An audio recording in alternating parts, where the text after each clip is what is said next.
$1,5 ming psixologga to'lab chiqib, eshitgan narsalarimni sizlarga bepulga bo'lishmoqchiman. Birinchisi, hayotda qancha ekonom qilishingizdan qat'iy nazar, baribir hayotingizni urovini tushiradi va kamroq pul topib turasiz. Ikkinchisi, nima xayol qilsangiz Xudo beradi, qachonki berarmikin degan savol paydo bo'lmasa. Buni Usmon roziyallohu anhu ham tasdiqlaganlar.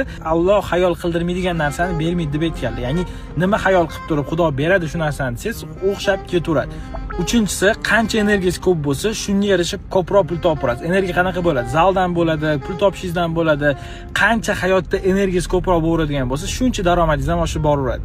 To'rtinchisi, o'zingizni hech qachon boshqalar bilan solishtirishingiz kerak emas. Chunki bu hayotda unikalniy odam sizsiz, sizning planlaringiz shuning hech kim siz bilan hech qachon teng bo'lmaydi. Va beshinchi, oxirgisi menga yoqgan tomoni, nimadir sotayotganda sotib yuborsam narxi tushib ketadi, men BUga ham loyiqman, men ishlatilganni ham ovuraman demaslik. Ya'ni har doim yaxshiga iloji boricha harakat qilish kerak.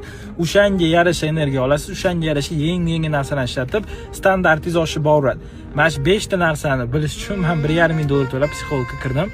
Asliga bu narsani tekinga bo'lishdim. Xudo xolisa obuna bo'lib qo'yinglar, chunki bunaqa informatsiyalar hali ko'p.